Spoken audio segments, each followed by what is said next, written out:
No, todo na yung English niya, yung mga kalalakihan talagang, naawa din naman ako doon sa mga nasa counter kasi talagang hindi nila alam kung paano sasagutin. Kasi ang unang report sa amin, dahil matindi ang ulan doon po sa sa Naga, di nagtawagan yung mga tao, kumusta ba dyan? Walang ulan dito. Lalong nagalit yung mga tao, ano ba talaga?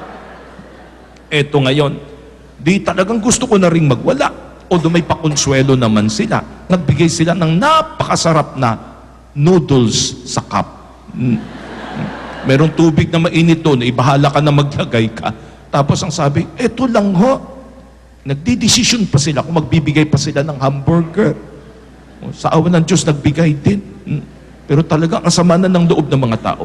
Ako gusto ko talagang magwala din. Kasi sabi ko, I have a talk at 4 o'clock. Wala na yun. Goodbye na yung talk. Mag-aantay ang buong parokya. Hindi mo naman mapupuntan. Wala ka namang magagawa.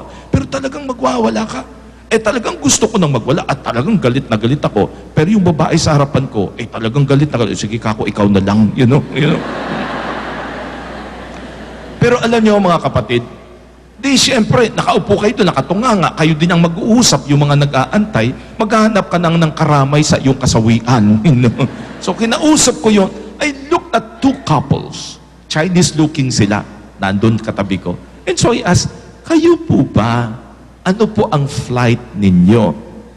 Alam mo, nagulat ako. Father, ang flight po namin was at 6:15 in the morning.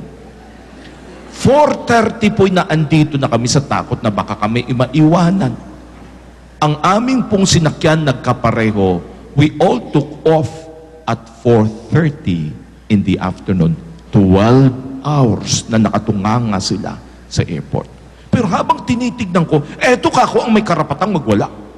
Muntakin mo kalahating araw, nakatunganga ka na hindi mo malalaman kung matutuloy pa ba o hindi. At habang tinitignan ko sila, sobra ako nabilib. Kasi kalma lang. Nag-umpisang magdasal, nag-umpisang magbasa ng ng newspaper. Yung babae, nakalagay yung breast niya doon sa lalaki. And they were all so calm. And so I asked, Ma'am, di ko yung nagre-react. Father, wala din naman tayong magagawa eh. There are some things that are beyond our control. Magwawala man tayo, Father, hindi darating ang eroplano. You know? So, and I said, Father, sabi niya, ang word na talagang nakastruck sa akin, Father, siguro si Lord may kadahilanan kung bakit na andito pa tayo. And I suddenly realized, that's the way a person could be so calm in the midst of a storm. No? To always see, God has a part in this. Hindi lang natin maintindihan, but He has to have a reason for all of this. My dear friends, brothers and sisters, alam niyo po, naisip ko lang, na siguro sa mga pagkakataong yon, talagang idadasal mo yung prayer of serenity. Lord, give me the courage to change the things I can. The patience to accept the things I cannot change. And the wisdom to know the difference. Tama yung sinabi nila. Many times kaya tayo nagkakaproblema sa buhay is because we want to be in control. May mga ganong klase. Lahat nakaplano, lahat nakaayos. Everything has to go according to my plans. Paano kung hindi?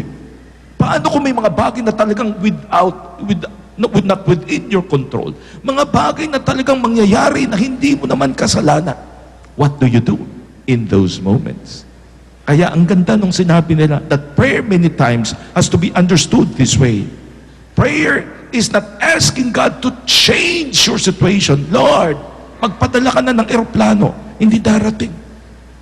Lord, change my attitude towards my situation. Yun, pwede mong gawin iyon. I just realized that today Jesus is telling us, come to me, all you who labor and are filled with burdens, and I will give you rest. Alam nyo, inangkin niya ang ating pagkatao, ang ating kahinaan. But He did not promise na aalisin niyang lahat ng hirap at dusa sa buhay natin. Ang pangako niya lang, sasamahan niya tayo na siya'y nakakaunawa sa lahat ng kahirapang ito. Last Tuesday, naimbita po ako na magmisa para sa isang babae who died at a very, very young age of 105. Talagang nagulat ako.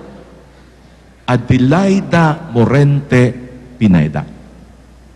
Nang gabi pong iyon, yung 6 po niyang anak na andon, maraming apo kung sino-sino, mga taong malalaki ang nagsidatingan. Alam niyo, nagsalita po yung mga anak. At habang pinakikinggan mo, matutuwa ka. They spoke of her as a real mother who cared. They spoke of her as one person who insisted, mga anak, the one best thing na may bibigay ko sa inyo na hindi makukuha ng iba is education. Kaya yung 6 na anak, pinadala sa abroad. Lahat may master's degree. Kanya-kanya.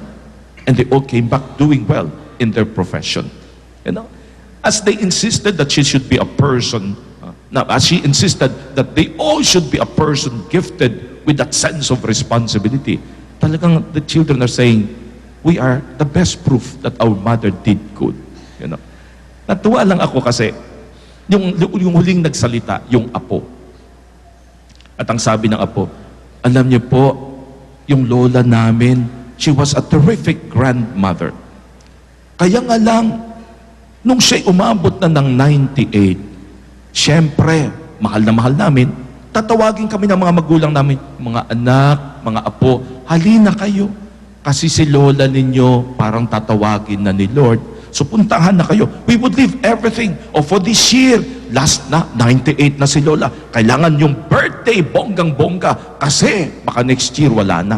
Nang dumating siya ng 99, this year na siguro ito na talaga. You know, baka kukunin na yan ni Lord. Kaya lahat, at sabi na nga po, we were making fools of ourselves just to please the lola. Tapos, nang dumating sa 100, ito na, centennial na to. You know, talagang kailangan special ito at lahat-lahat. So they would all do everything to please the lola. Nang umabot na sa 101, nag-isip na sila, hanggang kailan kaya ito? Kasi tatawagin sila, oy, dying na si lola. So takbuhan naman sila. You say your goodbye, you tell her you love her, and they will do all that. Ang sabi naman ni Pao, itong nagsasalita, pupunta kami, kakausapin namin, nakahiga, nakadextro sa todo. After 3 hours, nakaupo, kinakausap na naman kami. Ayaw umalis.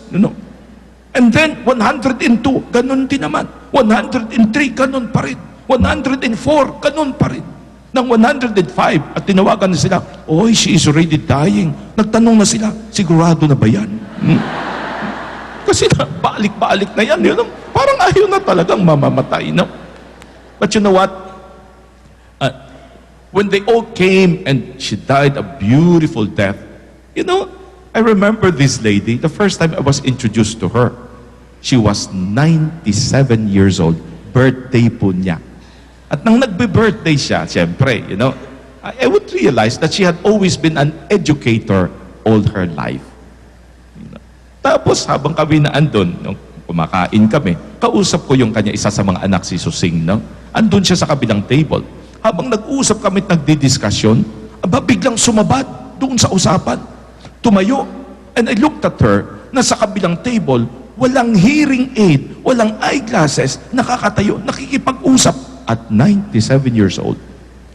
Nang mag-blowing the candle na kami, at siya ay nagsalita, alam mo, sabi niya, Father, ang wish ko lang po sana, na katulad ko, my children would continue what I am doing.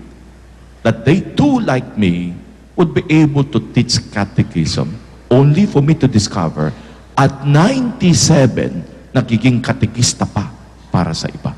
Incredible woman. As she progressed and knew that death was coming, there was so much peace on her face. Why? She was entrusting everything to the Lord. Alam na niya yung buhay na hindi na kanya. Alam na niya, everything has to be left in the hands of a God whom she decide must now be in control. Alam niyo mga kapatid, kung ganun ang attitude natin, to lay everything in the hands of Jesus, to realize that this God loves us so much, that even in moments of difficulties and trials, kasama natin siya, then we would have understood His invitation, come, learn from me. Ang Daughters of St. Paul po ngayon sa Pasay City, ito pong aming mga madre. Nalulungkot po sila, muling bumisita sa kanila ang kamatayan. Last 2 days ago, namatay po yung isang madre namin, si Sister Asunta. She just went for a check-up to makita